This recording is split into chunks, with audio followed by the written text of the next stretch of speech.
வணக்கம். ஒரு வேதனையின் வெளிப்பாடா இல்லாட்டி கோபத்தில் இருக்கீங்க, கொஞ்சம் கடுமையான சொற்களை பயன்படுத்தி தான் நான் இந்த காணொலியை பதிவிடணும். பட் நான் அப்படி நினைக்க இல்லை, கொஞ்சம் காமாவே பேசலாம்னு நினைக்கிறேன். உங்களுக்கு தெரியும், தென்னிந்திய சினிமா நடிகர் விஜய் வந்து ஒரு உச்ச நட்சத்திரம். ஈழத்தமிழர்கள் எங்களை பொறுத்த வரைக்கும் ஈழத்தமிழர்கள் பல பேர் வந்து அவருக்கு ஃபேன்ஸ், ரசிகர்கள். நிறைய படங்களை மற்ற நடிகர்களோட வெற்ற படத்தை விழுந்து ஓடி போய் பார்க்குறது. பத்தாவதுக்கு அவர் திருமணம் செய்து கொண்டது ஒரு ஈழத்தமிழ் பெண்ணை. ஸோ அப்போ எங்களுக்குரிய உறவு முறையும் இருக்குது. அதனால் அவற்ற படங்களை நாங்கள் விழுந்து பார்க்குற வழக்கம். என்ற குடும்பத்தில் நான் உட்பட எல்லாருமே விஜய் இந்த ஃபேனாக தான் இருந்தாங்க. ஆனால் இவர் இந்த அரசியலுக்கு வாராருன்னொடனே கொஞ்சம் யோசிச்ச நாங்கள், இவர் அரசியலுக்குரியவரோ இந்த சினிமா விட்டுட்டு வாரார், சரி ஓகே, அதை விட்ட விருப்பம் என்று இருக்கேக்க. அரசியல் கொள்கையில் வந்து முதலாவது சொன்ன விஷயம் வந்து திராவிடமும் தமிழ் தேசியம் தனது இரு கண்கள் என்று. எங்களுக்கு ஒரு குழப்பம், என்னடா அந்த திராவிடர் என்று சொன்னாலே இது ஈழத்தமிழருக்கு பிடிக்காதுன்னு சொன்னால் அவங்க வந்து அதில் போய் பேசி கடைசி இந்த முள்ளிவாய்க்கால் இறுதி யுத்தம் வரைக்கும் வாள் கொண்டு குத்தினது அந்த திராவிடன் தான். சரி ஓகே, அதை ஏதோ சொல்கிறார், சரி ஒரு கண்ணாவது தமிழ் தேசியம் என்று சொல்கிறார் தானே, அதாவது இருந்துட்டு போகட்டும்.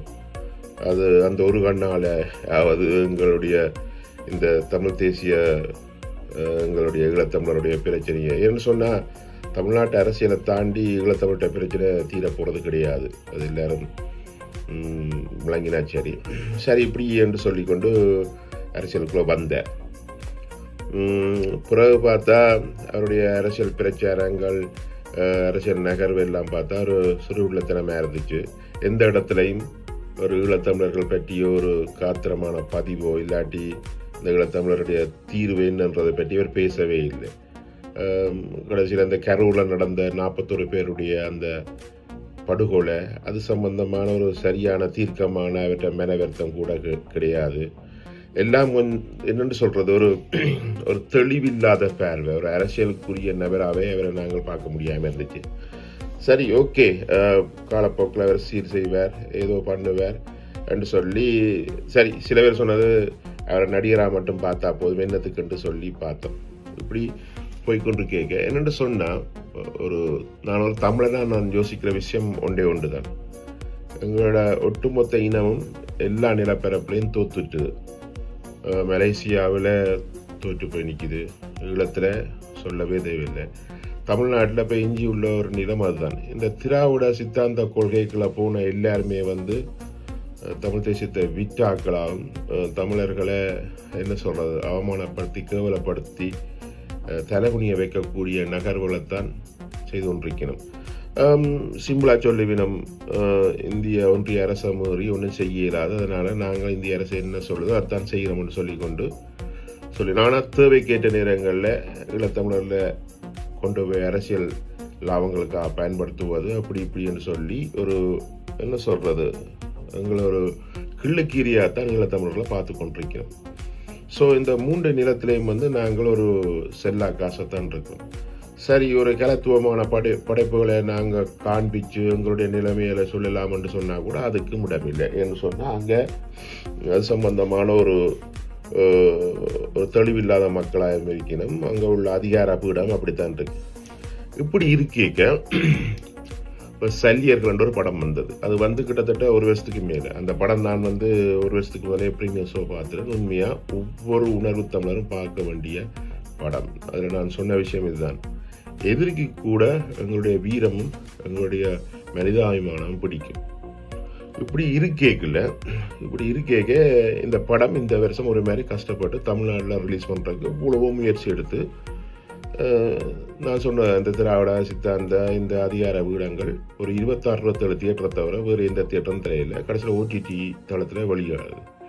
இந்த நேரத்தில் கூட விஜய் அவர்கள் வந்து நீ உன்னுடைய தமிழ் தேசியம் ஒரு கண்ணன்னு சொன்னனே தானே, அப்போ நீ என்ன செய்யிருக்கோம், நீ ஒரு சினிமா கலைஞன், சினிமா எடுத்த இந்த வேலையெல்லாம் உனக்கு தெரியும், நீ ஒரு இடத்துலையாவது ஒரு பதிவு செய்திருக்கோ, இல்லை இந்த படத்தை திரையிடணும்னு சொல்லி எந்த இடத்துலையாவது நீ பதிவு செய்தியா? இல்லை.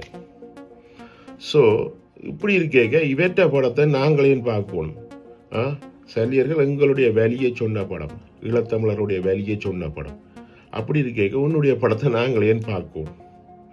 நான் ஒரு உணர்வான தமிழனாக முடிவெடுத்திருக்கேன். இவற்ற படம் நான் தியேட்டரில் எங்கேயுமே பார்க்க மாட்டேன். அது ஓடிடி தளத்தில் வந்தாலும் சரி தான், இல்லாட்டி தியேட்டரில் சரி நான் பார்க்க மாட்டேன்னு முடிவெடுத்துட்டேன். அதனால் என்ன மாதிரியான உணர்வுள்ள தமிழர்கள் எல்லாரையும் நான் கேட்க ஒரு விஷயம் இதுதான். நாங்கள் உலகத்திலேயே தோற்று போன ஒரு இனம். உலகத்தையே மூணில் ஒரு பகுதியை ஆண்ட காலம் போய் இப்போ ஒரு பிடி நிலம் கூட இல்லாமல் உலகம் முழுத்துல பிறகு வந்தாலும் எங்களுக்கு கொண்டு சொல்லி ஒரு அதிகாரமோ நிலமோ கிடையாது.